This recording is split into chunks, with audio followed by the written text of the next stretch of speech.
So Chapter 8 is on communication in groups and teams. Many of you in this course all of you in this course are a part of groups and teams to some extent. Some of you probably more than others. Certainly if you are an athlete, if you play on a sports team, that is maybe typically where we go right away mentally. But the reality is that all of us are on groups and teams in some way, shape, and form. And at some point in your journey, regardless of whether or not you are an athlete, you will be a part of teams that are not necessarily revolving around sports. So this is not all of that. This is not a lesson about sports teams, though you could certainly apply it to that. Really, the context is much greater than that. You know, for me personally, I did play sports, and I was also a coach for several years. So I've been a part of a lot of teams over the years. But now in my life, I'm not involved in sports, and I'm still a part of a lot of different teams at work and teams at church and teams among or just even groups that aren't necessarily teams, and we'll talk about the distinction there in a minute. So all of that to say, you may very well put this context into some kind of group or team that you are a part of right now, which is good. That's great. But think about it from a larger scale. The topics that we're going to be talking about are really important beyond just where we sit today and what we do today and right now. And also the reason that we talk about communication within this element is we've talked about interpersonal communication, we've talked about verbal communication, nonverbal communication, a lot of those things which are one-to-one, which is absolutely important. But the reality is that we do a lot of communicating within the groups that we are a part of. So a couple of definitions. Group is the broad term, team is the more specific term. Group is 3 or more people who interact over time, are interdependent, and follow shared rules of conduct to reach a common goal. So you see the different bullet points within that. They interact over time, interdependent meaning they need each other in order to function, and following shared rules to reach that common goal. So again, this can be very, very broad. Groups can be 3 people, or can be 300 people, or can be 3,000 people. Groups are very much open to interpretation. And again, we think of groups probably in terms of what we would call small groups. Small groups, by definition, range roughly 3 to 12, give or take. That's the idea of a small group. Teams are a specialized kind of group which are characterized by complementary resources of members and have a strong sense of collective identity, and oftentimes are very, very specific and time-bound. Not always, but when you look at sports, they are typically time-bound by a season. Teams do not look exactly the same from season to season. And the same goes for if you have a very specific work team, somebody that is a group of employees that has put on a very specific project, and they pool their resources, their abilities, their skills in order to accomplish a goal. And typically have that stronger sense of collective identity than just, oh yeah, I'm a part of this group that maybe I don't interact with a whole lot. Teams are much more involved and much more specific. Those are definitions, but we're going to, at the same time, kind of talk in general terms about groups and teams, not exactly to lump them together, but a lot of these principles kind of apply regardless of which one you're looking at. So what about some limitations of groups? We'll start with limitations, and then we'll move to some strengths. One potential limitation of groups is time. Right? Sometimes it takes more time to get things done, or more times to manage and sustain relationships when you are working with lots and lots of people. There's also pressures of conformity. So a lot of times the majority has an opinion that's different than the minority. That can create problems of conformity. It can be sometimes problematic when there's a big disparity in the power of group members. There's a concept called groupthink. Groupthink is whenever you give in to the opinion or the thoughts of the majority because you don't want to create problems, or you don't want to be considered difficult, or you don't want to be a stick in the mud. Groupthink is whenever you just kind of go along with everything, not you specifically, but when groups just go along together without necessarily giving critical thought to decisions and things like that. Another limitation of group is reduced individual responsibility and this concept of social loafing. The easiest analogy I know of with social loafing is whenever you get put on a group project, and if you've ever been put on a group project and been one of two people, maybe you are the person who carries the group and does more work because you want to get a good grade, and you kind of put the group on your back despite the fact that other people are not pulling their weight. The other person you may be is the one who does not pull their weight. You think, oh, well, there's a group of people to do this, so I'm going to get to do less work. I'm not going to have to do as much. That is social loafing. It is not taking individual responsibility because you can just sort of rest on the rest of the group to do it. Those are limitations of groups. But some strengths, some possible strengths, greater resources, right? With more people comes more resources, more skills, more abilities. We were even at my church yesterday talking about this of everybody using the gifts and the skills that they have and not wishing for somebody else's talents and skills, and that could very well apply into any kind of group or team. That each individual within the group brings different resources in a lot of ways and different skills and abilities, and through that you can really accomplish a lot because people are able to operate within their best strengths, and that kind of goes to the next idea of thoroughness and synergy. Synergy is when the sum of all of the parts can accomplish more than just if everybody was doing something individually. It's the idea of if everybody is, trying to push at different times on a giant stone, and it's not moving because everybody's just trying to do it their own way. But if you got everybody together and you all push at the same time, then it's more likely to move. That's kind of that idea. Certainly, you can have more creativity with more people and maybe greater commitment. Maybe the desire to accomplish something along with the group and the desire not to let people down can maybe create a better commitment to a group. Some features of small groups. I gotta love these stock photos. I just wonder what year. I know the PowerPoint was made in 2018, but when was this photo taken is my question. This looks like my era of the 90s, so it's got to be a 90s photo. Some features of small groups. Cohesion can be a really great thing. Whenever groups work together, they understand each other. The reason that groupthink is included again there under as a feature of a small group is that groupthink can be a problem of cohesion, right? So cohesion we would typically say as a good thing. That's when things work together well. When you are operating as a cohesive unit. So this is that.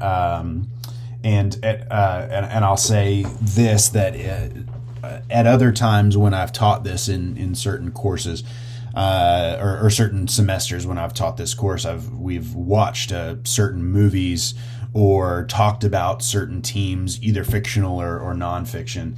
But if whether you've been a part of sports or not, if you've seen any sports movies or maybe even things that aren't necessarily related to sports but that are team specific, you kind of see when those teams hit their stride, and when they, everybody is working within their strengths and they become what you would call it in sports, at least a cohesive unit. Where everybody knows their role and they do their job. That's cohesion, and that's a good thing. But again, if the so much of the focus is cohesion, that can lead to a negative side of if we are so cohesive that we don't challenge each other and that we don't speak up whenever we see something that's being done wrong or that could be questioned, then you turn into groupthink. Group size becomes a challenge within groups. I know there's a group that I'm a part of that is a small group within my church. So if you go to church and or maybe you have at some point and been a part of some kind of small group, what they say essentially is that those groups, once you get up to like 12 or 15, the dynamic of the group shifts. Now people can hide, meaning if there's 25 people in a group, you can very easily just show up, not say a word, kind of slide and hide off in the background, and maybe nobody will notice. Versus if a group is maybe something like 10 to 12, then you have to be a little more vulnerable. You have to be a little bit more right in front of people. And so one of the things that we talk about is that ideal numbers in terms of something where we want engagement in a group. Ideal numbers are somewhere in those low teens probably, and then once you're approaching 20, you're starting to get to the point where if you're in a group discussion or you're dealing with an issue together, that there's not going to be enough time for everybody to really express their opinion. So group size matters. The dynamics of a group can change greatly based on the size of the group. And then power structure is a big dynamic of small groups. And I think that we look at power a lot of times, especially in the year 2023, in a negative way. And certainly there is a negative side to power because power can be abused, and power has obviously historically been abused in our broken, fallen world to great extent. Power is abused all the time still. It's not something that is just behind us. But when we talk about this, try and pull out or pull away the connotation for a minute, or maybe just understand that when we talk about power in groups, that there is a negative or a positive connotation there, or a negative or a positive function there. Things like leadership are extremely important. And leadership with it brings some degree of power. And again, that power can be used responsibly, or that power can be used irresponsibly. And so power in itself, at least my opinion and my expression of this, is that power in itself is not inherently bad, but it can very easily be used in a negative way. So leading from that, we talk about the 5 bases of power, and this is pretty common. You may have even seen this, in management courses, or if you're a business major, or maybe have taken any kind of leadership training or anything like that. We talk about the 5 bases of power, and these are the 5 ways that power is given or taken, unfortunately, at times. And so, if you think about the relationships in your life and the people who have some degree of power over you, or that you have power over, and again, try and get out of that negative connotation. Like, I have power over my children. That is not a bad thing. That is a very healthy thing for me to be in charge of my children, because they are not capable of being in charge of themselves. Now, I'm going to give them liberties, and I'm going to give them I'm going to give them opportunities to stretch and to grow and to learn how to be independent, but I'm not going to let them run out in the road if a car is coming, or I'm not going to let them stick in a fork in a socket. I'm going to exercise my power over them to stop them from doing those things. In the same way, I have people that I answer to. I have bosses, and I have people, and for me, ultimately, I have God who I answer to, who has power over me. So this is a reality. And again, there's a very much a negative side to it, but there's also a very positive and important side to this, and a reality. So real quickly, the 5 bases of power. The first is reward, the ability to give things that we value. So people have power to a degree over other people whenever they can give them rewards or withhold rewards from them. So one obvious thing would be like a paycheck. That my bosses have power over me for me to do what they ask me to do because I need to earn a paycheck, because I need to support my family. And I don't necessarily have the ability now. I'm, hopefully at some point in my life get to the ability where I don't have to rely on that paycheck. But if for the time being, to an extent, that power exists. And if you find yourself in a work situation where that is being abused, right, where you're being asked to do things that are not in your job description, or you're not being paid well enough for it, you go somewhere else. If that power is being abused, then you say, I'm going to go somewhere where this is not abused. And that doesn't mean, that you're never going to have a boss. Maybe you work for yourself at some point. Maybe you don't have a boss, but for the most part, we always answer to someone, or we have some kind of boss. And they have that reward power for better or worse. And again, if you're in one of those situations where it is for worse, then you go and you find somebody who doesn't abuse that power. Coercive power is the ability to punish. If you've ever heard the term to coerce someone to do something is to force them to do it, for fear of punishment of some kind. Now, this is one that plays out a lot of times in the negative context.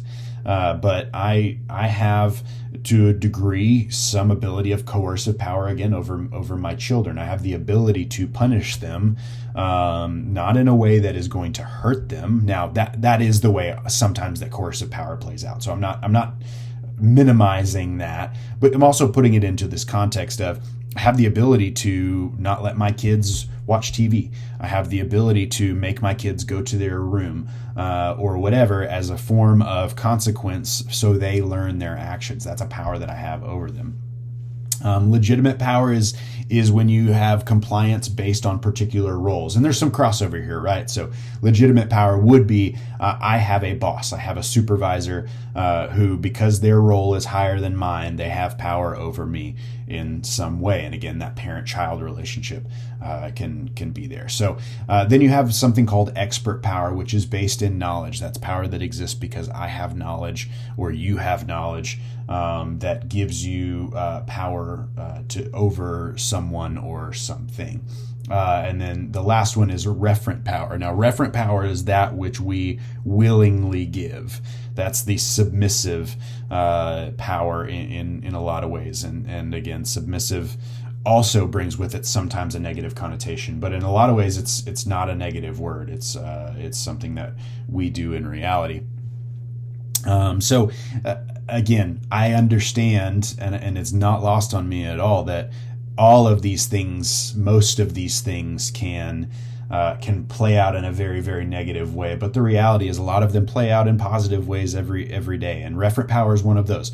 If there is a leader that you want to be under, this is the boss that I want to have. This is the leadership that I want to be under. Then we willingly give that power to them because we trust them, or we believe them, or we honor them, or whatever it would be. That's that referent power that we give. All right, I will go a little bit faster as usual. I kind of just get rolling on some of this, so we'll go a little quickly here. Another feature of small groups is interaction patterns, and one is a centralized structure and one is a decentralized structure. So you hear this a lot with either with like an organizational hierarchy. So an organizational hierarchy is when you see an organizational chart, if you've ever seen one before, and at the very top is, the CEO or the president or the owner or whatever. And then maybe three lines go out to the CFO and the CEO and the COO. Okay, so that's like a chief financial officer, a chief executive officer, and a chief operations officer. And then underneath the CFO, the chief financial officer, you have accountants and finance people or investors. And then underneath the chief executive officer, you might have human resources and other executives and management and stuff like that. And then chief operations officer, it might be, that's what you call an organizational hierarchy. Now, oftentimes in those type of situations, in a centralized group, you have very typically very structured portions of the group. And more often than not, if you want to quote unquote run something up the ladder, you don't necessarily go knock on the CEO or president or owner's door, especially in larger organizations. You don't necessarily have the ability to just go, I'm just going to go talk to the boss's boss's boss about this. You have to go and talk to your boss, and then they have to take it to their boss, and then on and on and on up the ladder it goes. And that's a very traditional and in many ways necessary function of an organization, especially in larger organizations. Those at the top of the ladder don't necessarily have the time or the resources to be able to take and field every single question or every single issue or whatever it would be.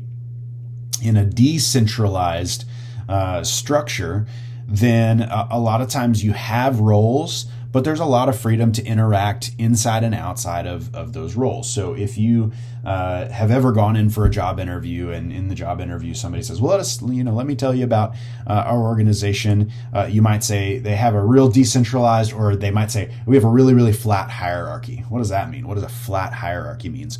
It means that, yes, everybody has their roles and people that they are in charge of, but there's a lot of interaction within those roles. And this is really desirable for a lot of people because it takes out some of those issues related to power, and it makes those who are in power maybe more accessible. And this is much more possible typically in smaller groups or smaller teams because, I worked in an organization that had about, I'd say there were probably 12 full-time employees, give or take. Maybe we had 10 or 12 full-time employees. And it was a very, very flat hierarchy. I interacted with everybody every day. And if I had an issue, and I might take it to my direct person who was in charge of me, but they may say, well, let's go talk to so-and-so about it. Or if they weren't there that day, there would be no problem with me going and talking to the president of the organization, because there were only 10 or 12 of us, and it was that was a welcomed thing. And so for some people, that's really desirable. Some people really love the ability to interact with everybody and to not feel that there's all kinds of structure and red tape that they have to cut through. But again, the larger an organization gets, the tougher those interactions become. A quick note on group norms. Group norms are standardized guidelines that regulate how members act and how they interact with each other. So think about if you've ever joined a team, or you've ever joined a group, or you've ever gotten to a new place and you figured out that, oh, they do this differently than I do. Or maybe you've been a part of another team where it was totally normal to do this, but in this environment it wasn't. So again, I'll use, I haven't used many sports examples here, but if you've been a part of multiple teams before, maybe you transferred to Tennessee Wesleyan and you had played a sport at another college, and maybe there were norms within that team, things that were totally normal. That was the way that everybody functioned, and then you got here and things were different. Maybe the way that you interact with the coach is different. I have had many coaches in my life, and the norms on their teams are all different. Some of them where you are 100% respectful of the power of the coach, and they were a little more authoritarian. And there were those that were a little more relational, and you had a little bit more freedom. That was the norms of the team, but also the ways that the groups function, the way that they talk to each other. Those are all group norms. Virtual teams have become a part of this conversation. I feel like I say it every single week and in every single chapter that since 2020 in particular, we deal with virtual teams, teams that operate through computer-mediated communication and networking. This is if it's we're going to get on a Teams call, or we're going to get on a Zoom call, or whatever it would be, and it almost makes my eyes shudder just thinking about, oh yeah, great, another Zoom call.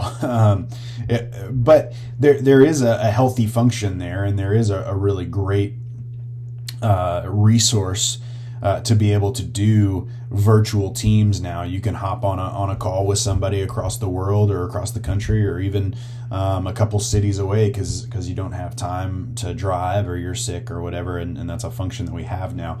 Obviously, the challenges include limited nonverbals, meaning Nonverbal cues sometimes get lost when you do things digitally. And then that also creates some issues of building relationships and group climate, right? So the natural outflow of working with people, whether it's a work environment or a sports environment or a club environment or a church environment or whatever it would be, the natural outflow of spending time together is that you develop relationships, right? And that doesn't always happen when you're working in a digital environment. So if I work exclusively from home and I have 2 or 3 Teams calls in a day, that's going to look a lot different than if I had 2 or 3 in-person meetings in a day. And that's not to say that you never have conversation or you never have the ability to build relationships or to talk about life whenever you're on that, but it's restricted.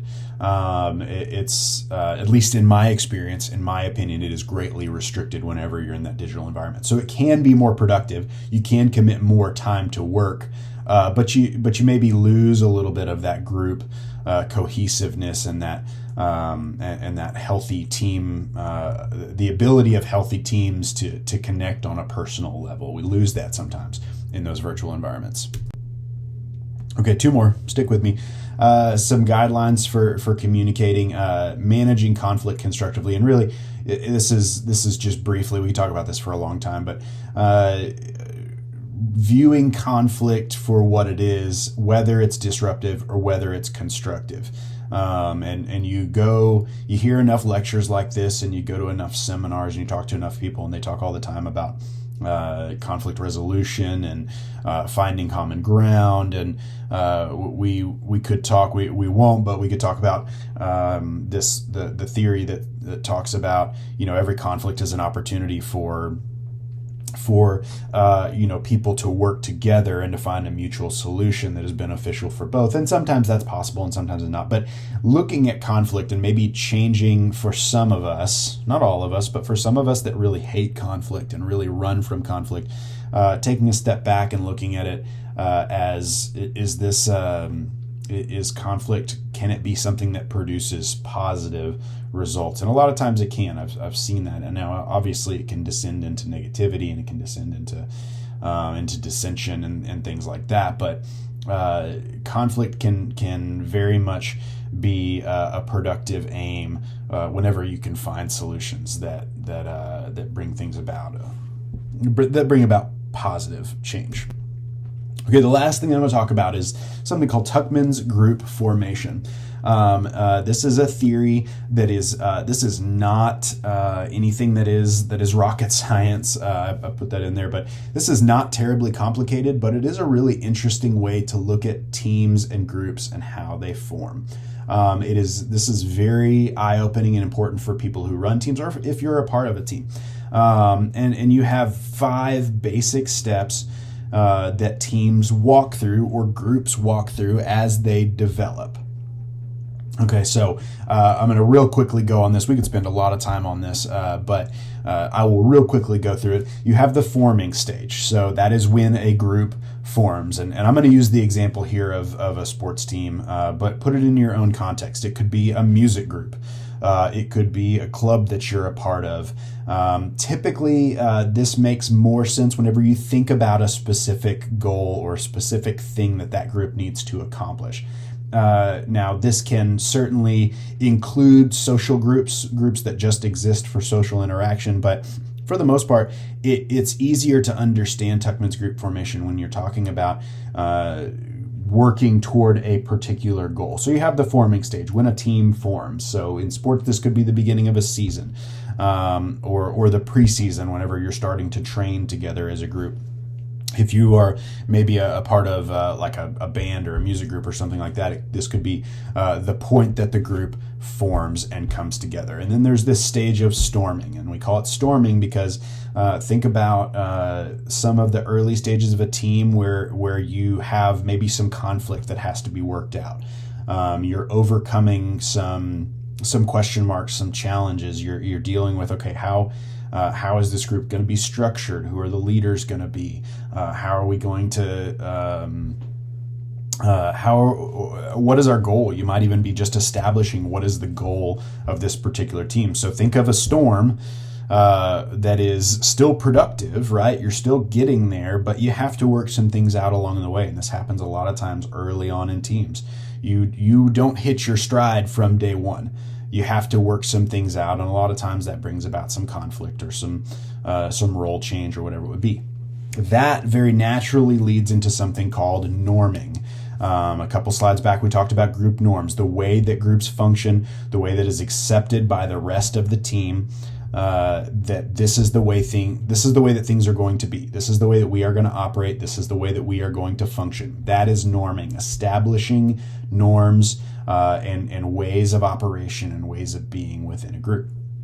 Then that norming stage rolls into the performing stage. Performing is whenever you are operating at as high a level as possible. That doesn't mean that every team or group is perfect, but when you reach sort of the peak of your performing ability, that's that next step. So the norms, again, as we establish norms and as the group understands the norms and functions under the norms, then you start to perform well, or perform to your highest potential. And then eventually most, if not all, groups adjourn. So forming, storming, norming, performing, and adjourning, the team ends. So again, if you put this in the context of sports, a group forms before a season.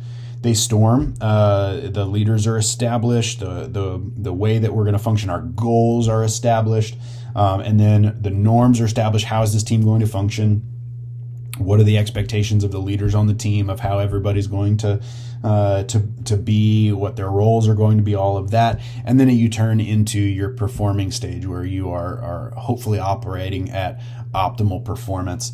And then that team adjourns at the end of a season. So the way that in the past that I've used several examples, again, of if you watch kind of any sports movie that's built around a team, then you can see this process very, very clearly. So two that I've used in the past, if you've seen the movie Remember the Titans, these are old movies, sorry, 90s and 2000s movies, welcome to my era. But if you've ever seen the movie Remember the Titans, there's a very, very clear walking through these steps. The team forms whenever the schools are integrated. There's all kinds of conflict in the storming stage. You see all the fights that happen while they're at camp. And then the norms come out of that. They start to learn how to function, and ultimately the leadership sets the tone for the color of your skin doesn't matter. We're going to function as a team. And then they go into their season, and obviously they perform really well. And then the movie ends with, or the season ends, and the team disbands. Another sports movie, you can pull this into a lot of different contexts, but the most obvious one probably for a lot of us is sports. A movie called Miracle. If you've ever seen Miracle, it's actually a hockey movie. Not a lot of hockey movies out there, but I highly recommend this one. Even if you don't like hockey, it's really a great movie because it talks a lot about the cultural context of the Cold War. But it's set back in 1980 whenever the United States played the Soviet Union in the Olympics in hockey. And the story is about the U.S. hockey team and their progression through this process.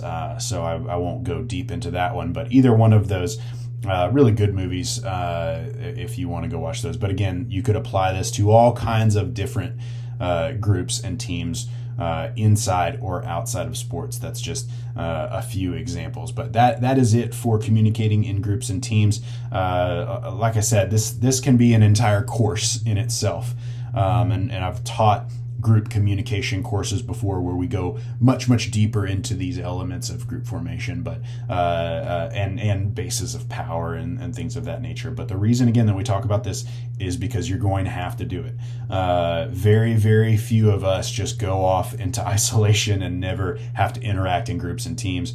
And so hopefully this is helpful even on teams that you're on now to recognize like, this could really help this team to perform better or to understand the ways that they function.